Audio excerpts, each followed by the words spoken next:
malgré la situation économique difficile rencontrée par les agriculteurs. Leurs efforts pour limiter les transferts et restreindre les doses, le rôle essentiel joué par le glyphosate pour les grandes cultures et l'expertise scientifique favorable à cette molécule, certains veulent bafouer l'expertise paysanne en s'opposant à la réhomologation du glyphosate. Un non-sens agroécologique que la FDSEA du Loiret dénonce fermement. 5 agriculteurs loiretains témoignent.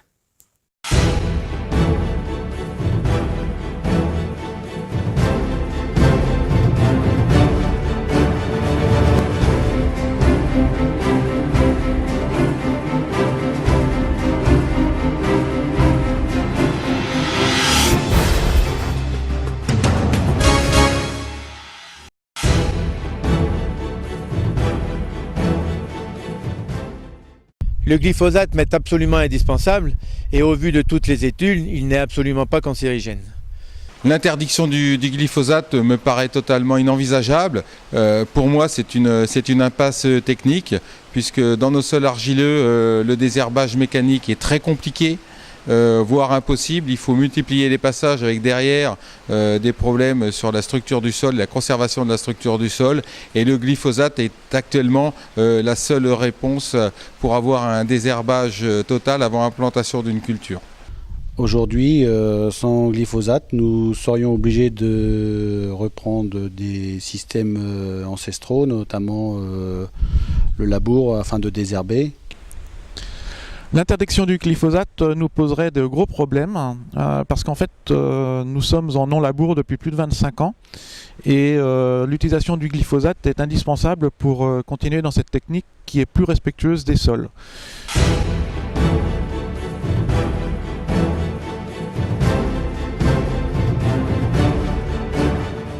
Agronomiquement, il m'est impossible de revenir en arrière. Surtout au niveau des maïs. Je dois écarter mes lisiers sur mars-avril et faire un labour en mars-avril pour semer des maïs au mois de mai. Sans pluie sur mes labours, je loupe la culture. Nous serions obligés de reprendre le travail du sol et l'intensification du travail du sol afin de désherber les parcelles. Donc, ce qui entraînerait de l'érosion de nos sols ainsi que la non-percolation des eaux dans mes sols, puisqu'il n'y aurait plus de système racinaire en place. Le glyphosate est pour le moment le seul produit qui nous permet de garder nos parcelles propres. Nous sommes en zone vulnérable par rapport aux nitrates et donc nous devons implanter des cultures intermédiaires pièges à nitrates, les fameux sipans. Or, avec nos terres très argileuses, la destruction des sipans de manière mécanique après le délai réglementaire d'implantation est bien souvent impossible. Et seul un désherbage, une destruction au glyphosate permet d'implanter correctement la culture suivante.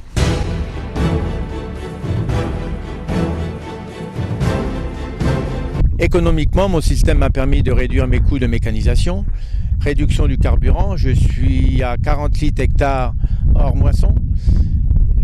M'a permis de gagner énormément de temps et m'a permis de réduire également mes intrants. L'interdiction du glyphosate, ça veut dire quoi pour moi? Ça veut dire un abandon des cultures de printemps, type betterave, orge de printemps, cultures les plus rémunératrices de mon exploitation, et je dirais une perte de valeur importante sur l'exploitation. Donc c'est derrière une perte de compétitivité pour nos exploitations, pour nos filières. Donc qu'est-ce qu'on fait face à ça? Eh bien, on a une Europe qui ouvre les frontières et qui laisse rentrer tous les produits, je dirais, qui se substitueront à nos produits locaux. Donc je pense qu'il faut aussi toujours avoir à l'esprit, si nous, on n'arrive plus à produire, d'autres vont pouvoir produire, je dirais, avec justement des produits qui nous sont interdits sur nos exploitations. Je pense que les conséquences économiques sur notre exploitation seraient significatives, puisqu'on serait obligé de reprendre donc, le travail du sol et notamment dans la zone où nous sommes, il faut savoir que pour faire un labour sur une parcelle, il faut au moins consommer 40 litres de gasoil à l'hectare, et quand vous avez fait le labour, la préparation de sol n'est encore pas faite, il faut en rajouter au moins la moitié, donc 20 litres. D'un point de vue économique, l'abandon du glyphosate nous amènerait en fait à remettre en cause tout notre système de production basé sur le non-labour et le travail simplifié du sol.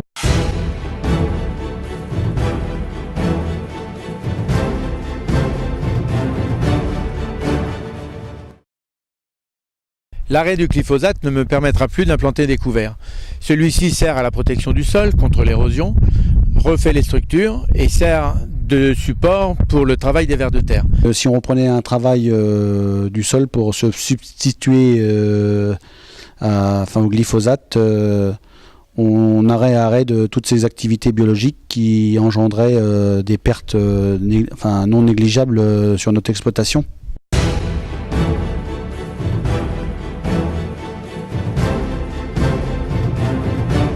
J'ai aucune alternative possible et c'est l'arrêt de l'agriculture de conservation.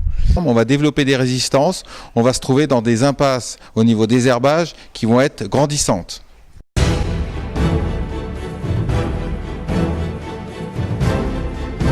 Écoutez la profession et sachez nous faire confiance. Nous utilisons des produits phytosanitaires à bon escient et uniquement quand l'on en a besoin.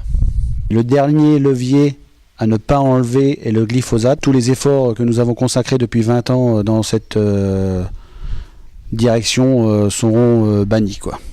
Nous, on voudrait que nos élus aient le courage de s'appuyer aussi sur la science et sur toutes les études scientifiques, pas seulement celles bien choisies par nos opposants, sur toutes les études, pour prendre des décisions rationnelles et des décisions, je dirais, en dehors de toute passion. L'agriculture est un secteur pourvoyeur d'emplois, est un secteur pourvoyeur d'activités, de valeur ajoutée. Dans la balance commerciale, c'est une activité qui est non négligeable. Et moi, je ne comprends pas pourquoi on empile les réglementations. On a eu les néocotinoïdes, on va avoir le glyphosate. On est en train de tuer l'agriculture à petit feu. Quel est l'objectif de vous, politiques? Que voulez-vous faire de l'agriculture en France?